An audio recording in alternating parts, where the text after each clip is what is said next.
구제역이 염소농장까지 번졌습니다. 청주와 증평을 중심으로 확산 중인 가운데 뚜렷한 전파 경로가 파악되지 않고 있어 인접 시군들도 긴장하고 있습니다. 이주호 교육부 장관이 충북을 방문해 라이즈 사업에 대한 현장 소통에 나섰습니다. 지역 주도 대학 지원을 공고히 하고 불필요한 규제를 철폐하겠다고 밝혔습니다. 농사용 전기요금이 1년 새 55%나 올라 농가의 부담이 커지고 있습니다. 농민단체들은 농사용 전기요금 인상 방식에 문제가 있다며 개선을 요구하고 있습니다. 음성 품바축제가 닷새간의 일정으로 개막했습니다. 재미와 웃음이 가득한 올해 축제는 특히 젊은 층이 쉽게 다가올 수 있도록 준비됐습니다. 여러분 안녕하십니까. CJB 8시 뉴스 시작합니다. 도내 구제역 확진 농장이 일주일 새 10곳으로 늘었습니다. 한우에 집중됐던 구제역이 이번엔 염소 농장까지 번졌는데요. 긴급 백신 접종이 방어력을 가지려면 최소 2주가 더 필요해 그 사이 구제역의 추가 확산이 우려되는 상황입니다. 김세희 기자가 보도합니다. 한우 농가에 집중됐던 구제역이 이번엔 염소 농가까지 번졌습니다. 청주 최초 구제역 발생 농장에서 1.8km 거리에 있는 부기면 소재 염소 농가로 방역대 검사에서 양성 판정을 받았습니다. 염소 농가와 함께 청주와 증평에 있는 한우 농가에서도 각각 한 곳씩 추가로 확진됐습니다. 두 농가는 모두 무증상이었지만 일제 검사를 통해 구제역 항원이 확인되면서 선제적 살처분이 이루어졌습니다. 특히 청주 소재 한우 농가는 증평에서 첫 구제역이 발생한 한우 농가의 가족 농장입니다. 방역 당국이 농가별 이동 자제를 호소하는 이유입니다. 예방 접종 3주 경과된 개체에 대해서는 추가로 빠짐없이 이제 농가에서 좀 접종을 해주시고 그리고 농가별로 철저한 소독 매일 좀 소독 좀 당부드리고. 일주일 새 도내 구제역 양성 농가가 청주 8곳, 증평 2곳 등 10곳으로 늘었습니다. 청주시 부기면과 증평군 도안면을 중심으로 구제역이 확산하는 모양새지만 인접 시군도 긴장하긴 마찬가지입니다. 뚜렷한 전파 경로나 확진 농가 간 연관성이 파악되지 않고 있기 때문입니다. 항체 형성률도 관건입니다. 도내 11개 시군이 긴급 백신 접종에 돌입했지만 방어력을 갖는 항체가 형성되기까지 2주가량 소요될 것으로 보고 있습니다. 방어력이 항체 형성되는 데까지가 2주 정도 걸립니다. 그래서 지금 입주가 지났기 때문에 이번 주부터 다음 주 초까지가 확산이 되느냐 안 되느냐의 가장 큰 고비라고 지금 판단하고 있고. 현재까지 도내 살처분된 우제류는 1,400여 마리. 방역당국은 이달 말까지 대전과 세종 등 인근 7개 시군을 대상으로 소 이동을 금지한 가운데 긴급 백신을 통한 집단 면역에 기대를 걸고 있습니다. CJB 김세희입니다. 한편 충청북도는 오늘 재난안전본부 대책회의를 열고 구제역 확산 방지 대책을 논의했습니다. 이 자리에서 김영환 지사는 구제역이 청주와 증평 지역을 벗어나지 않도록 방어선을 철저히 구축해야 한다며 앞으로 2주간 소농장 이동을 집중 관리할 것을 당부했습니다. 또 구제역 확산 방지를 위해선 철저한 백신 접종이 가장 중요하다고 강조하고 농가들이 일제히 백신을 투여할 수 있도록 각 시군의 협조를 당부했습니다. 도내 코로나19 하루 신규 확진자가 800명대를 기록하면서 지난 1월 하순 이후 가장 많이 발생했습니다. 충청북도에 따르면 어제 신규 확진자는 828명으로 일주일 전보다 111명 증가하며 지난 1월 26일 1,050명 이후 110일 만에 가장 많았습니다. 치료 중인 관리 인원은 3,400명에 육박하고 있고 주간 감염 재생산 지수는 1.11로 기준인 2를 웃돌고 있습니다. 충북이 지난 3월 교육부의 지역혁신 중심 대학 지원 체계 라이즈 시범 지역으로 선정됐는데요. 이주호 교육부 장관이 충북을 방문해 지역 주도의 대학 지원 체계를 공고히 하고 특히 혁신을 막는 규제는 과감히 철폐하겠다고 강조했습니다. 진기훈 기자입니다. 대학 교육 지원의 행재정적 권한을 지방정부에 과감히 넘긴다는 지역혁신 중심 대학 지원 체계 라이즈. 지난 3월 충북이 시범지역으로 선정된 후 이주호 교육부 장관이 충북도청을 찾아 현장 소통에 나섰습니다. 교육개혁 특강에서 이 장관은 라이즈의 핵심은 지자체의 대학 지원 권한 확대와 규제 완화라고 강조했습니다. 다음 달 고등교육법 시행령 전면 개정 등 대학이 지역 혁신 생태계의 허브 역할을 할 수 있도록 규제 개혁을 적극 추진하겠다고 밝혔습니다. 도청에서 고등교육의 중요한 권한들을 다 가지시게 되거든요. 산업체, 지자체, 대학이 서로 협력하는 그런 이제 생태계가 구축이 돼야 되고 그거를 라이즈 체제가 뒷받침하겠다는 것입니다. 지역 대학들의 관심은 오는 2026년까지 지방 대학들을 대상으로 혁신 아이디어를 공모해 선정한 30곳에 5년간 1,000억 원을 지원하는 글로컬 대학 30 선정 여부에 쏠려 있습니다. 라이즈 시범 지역 대학들은 가점을 얻을 수 있어 도내 대학들의 기대가 큰 상황입니다. 라이즈 사업 선정도 지금 글로컬 대학 30도 그렇고 이제 TF팀 만들어서 구성을 해서 지금 준비를 하고 있는데요. 도와 지역과 이제 같이 한 곳을 바라보고 갈 수 있는 그런 그 대학의 그 방향점을 조금 더 명확하게 볼 수 있는 그런 점이 있어서. 충청북도는 라이즈 전담과를 신설하고 대학과 기업, 교육청 등이 참여하는 실무협의체도 운영해 다양한 의견을 수렴한다는 방침입니다. 2차 전지와 반도체, 바이오 등 도의 주력 산업을 중심으로 지역정착형 취창업 우수대학과 연구 역량 강화 선도대학을 육성하고 평생교육 앵커대학, K컬처 혁신대학 등의 혁신 방향을 도내 대학들에 제시했습니다.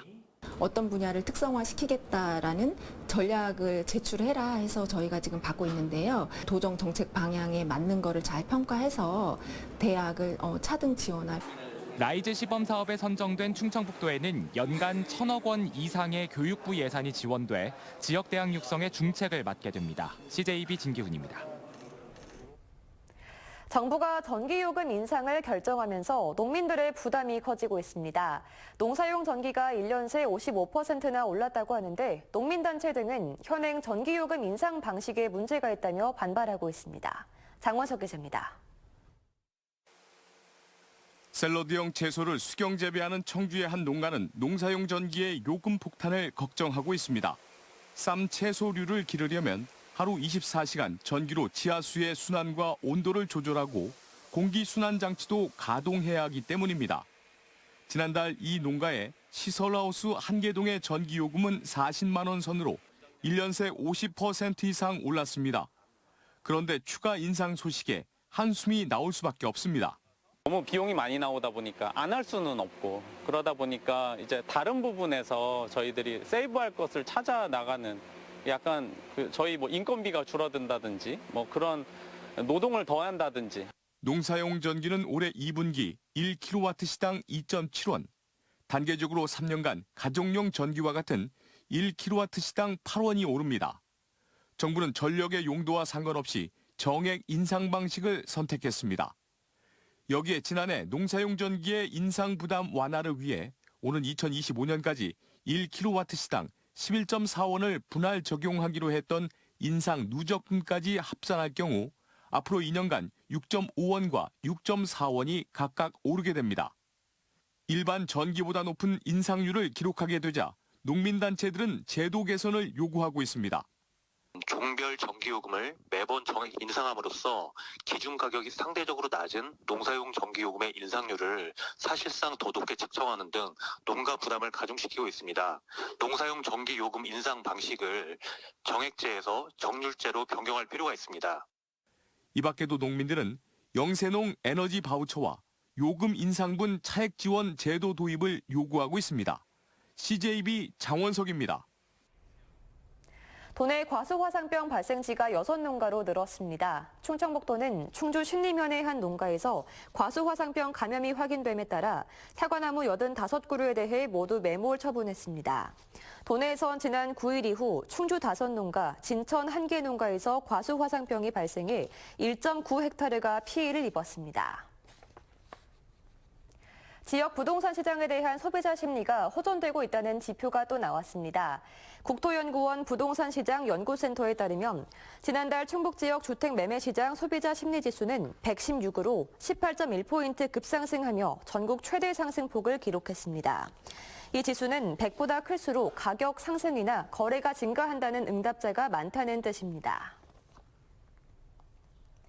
제24회 음성 품바축제가 닷새간의 일정으로 개막했습니다. 특히 이번 축제는 젊은 층이 보다 쉽게 즐길 수 있도록 준비했다고 하는데요. 남녀노소 누구나 즐길 수 있는 품바축제 현장을 박원 기자가 다녀왔습니다. 사람들이 이른 아침부터 움막을 짓기 위해 335 모입니다. 같은 듯 다른 듯 읍면마다 개성을 살린 거리 내 보금자리를 만듭니다.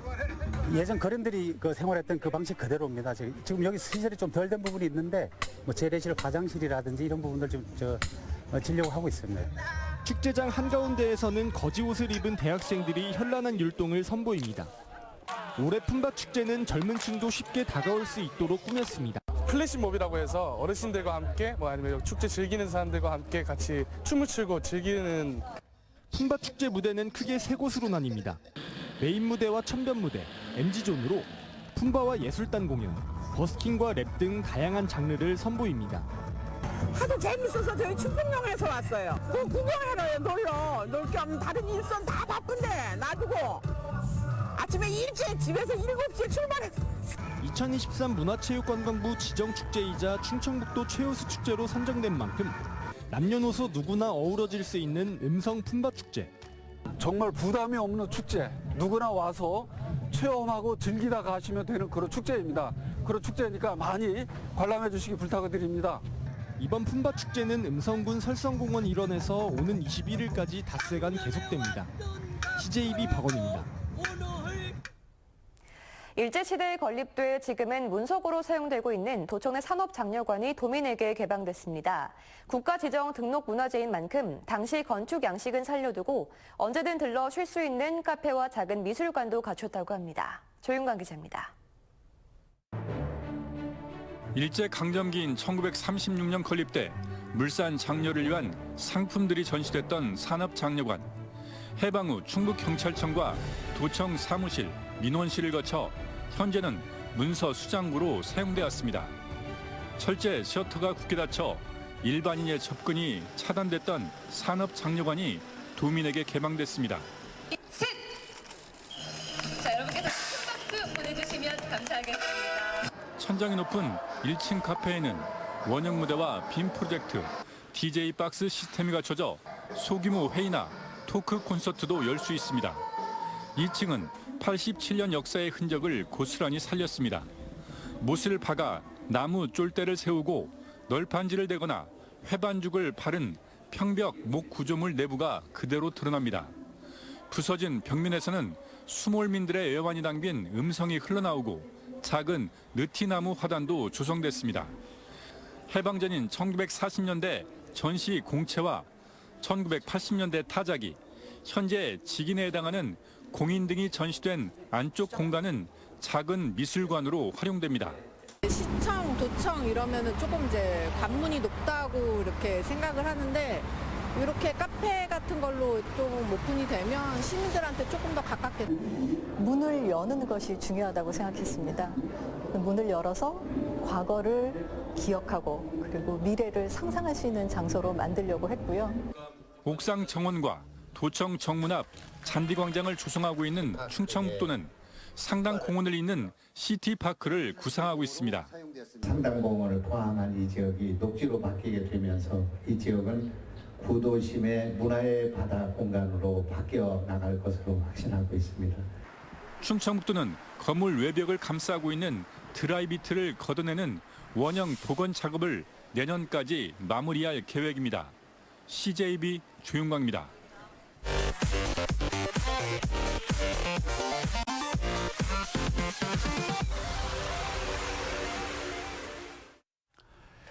충북교육청이 교육부가 공모한 2023년 유보 통합 선도 교육청에 선정됐습니다. 유치원과 어린이집 간 교육 돌봄 격차를 완화하기 위한 것으로 도교육청은 충청북도와 실무협의체를 구성해 유치원과 어린이집 유아에게 급식비를 지원하고 학부모 상담과 교사 연수, 공동교육과정 운영 등을 추진합니다. 보훈군은 올해부터 지역 초중고 입학생을 위한 축하금을 지급한다고 밝혔습니다. 입학 축하금은 보훈군이 인구 유입을 위해 처음 도입한 시책으로 초등학생 30만 원, 중학생 40만 원, 고등학생 50만 원이며 보호자의 결초 보훈 카드를 통해 지급됩니다. 청주시와 SK케미컬 청주공장 행복얼라이언스가 2023 행복두끼 프로젝트 결시가동 급식 지원 전달식을 열었습니다. SK케미컬과 행복얼라이언스 참여회사가 각각 1억 5천만 원씩 후원하는 행복두끼 프로젝트는 140명의 아동에게 1년간 주 2회 밑반찬 도시락 3만 6천 개 상당을 전달하게 됩니다. 1.4.1 하천 사랑운동에 동참하고 있는 SK하이닉스가 오늘 청주 가경천 하천 정화 활동을 펼쳤습니다. SK하이닉스 노사와 SK호크스 선수단은 황토와 미생물을 배합해 수질 개선 효과를 갖고 있는 흑공을 던지고 주변 쓰레기 수거와 산책로 정비에도 동참했습니다. 청주시가 충청북도 한의사회와 의료 취약계층 한방 의료 서비스 지원을 위한 업무 협약을 맺었습니다. 오늘 업무 협약에 따라 청주시는 의료 취약계층을 발굴하고 한의사회는 한방치료 제공에 나서게 됩니다. 한의사회는 또 경로당이나 사회복지기관 등에 대한 방문 치료도 제공할 계획입니다. 청주지방법원은 여성의 신체를 몰래 촬영한 혐의로 기소된 소방공무원 A씨에게 벌금 500만 원의 약식 명령을 내렸습니다. A씨는 지난 3월 5일 청주 흥덕구의 한 편의점 앞에서 여성의 신체 일부를 몰래 촬영한 혐의를 받고 있습니다. A씨가 이번 약식 명령에 정식 재판을 청구하지 않아 형이 확정된 가운데 소방당국은 국가공무원법에 따라 A씨를 당연퇴직 처분했습니다.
네, 지금 충북은 전염병과 사투를 벌이고 있습니다. 과수화상병과 구제역이 동시에 터져 확산세에 있고 코로나19 또한 확진자가 다시 늘어나고 있는 상황인데요.